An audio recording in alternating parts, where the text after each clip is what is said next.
I've lost count of how many Japanese RPGs there are for the DS, and now there's another one available for the first time in the West. Glory of Heracles for the Nintendo DS is the 5th in the Japanese restricted Glory of Heracles series, but it is a game that had to wait nearly 2 years for it to be translated into English, worth the wait.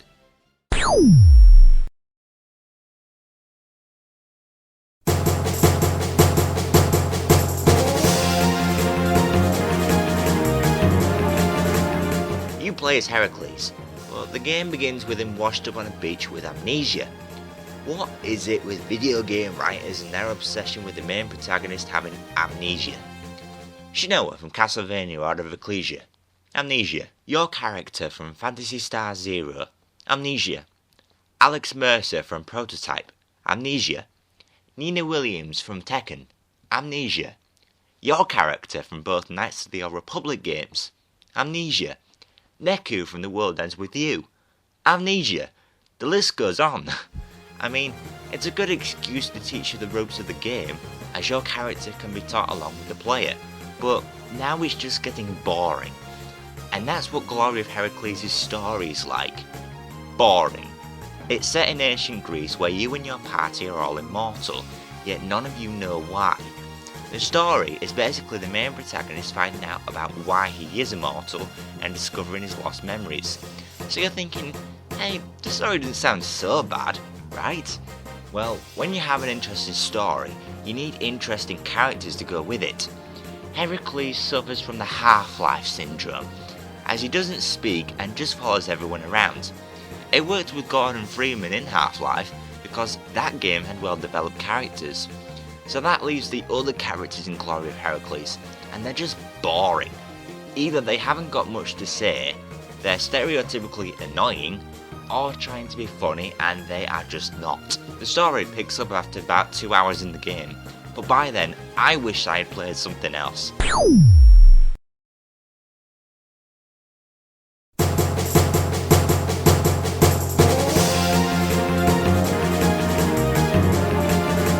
The game is a traditional RPG in the strongest sense, and for me that's not a good thing. It's turn-based and there's a simple attack, skill and magic option in the battle menu.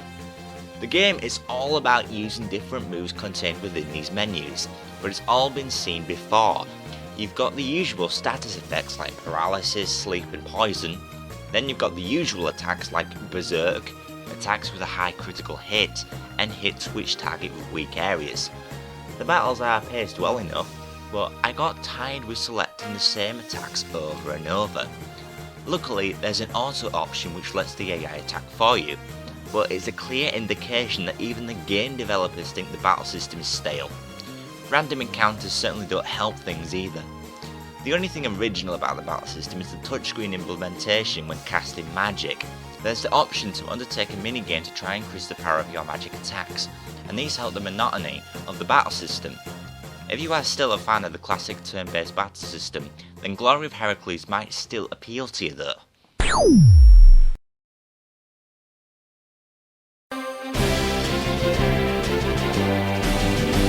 Glory of Heracles boasts a cel-shaded look, and this appealed to me. I just wish that the character models had more detail. The game has no voice work, and while this is normal in a DS game, I feel it would have given more character to the game's characters. And whilst the opening sequence is all animated, none of the main game is. I hate it when this happens. It's like the game developers are teasing you. Why put animation in the title sequence if the game has none itself? I forgot to mention that Sands of Destruction was also guilty of this too. The soundtrack does the job, but it's forgettable. Although the battle animations are quite aesthetically pleasing, as the attacks feel like they pack a real punch.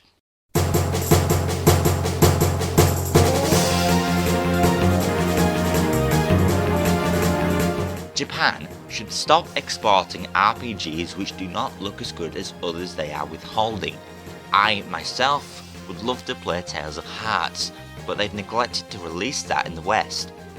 Glory of Heracles isn't a terrible game, far from it, but it's just boring. The game just didn't do anything original enough to keep my attention. I say rent this game if you are A, a good reader, and B, still love the traditional RPG formula, as I feel you're going to need these qualities if you're going to make it through the 20 hours it will take for you to complete the game without getting bored.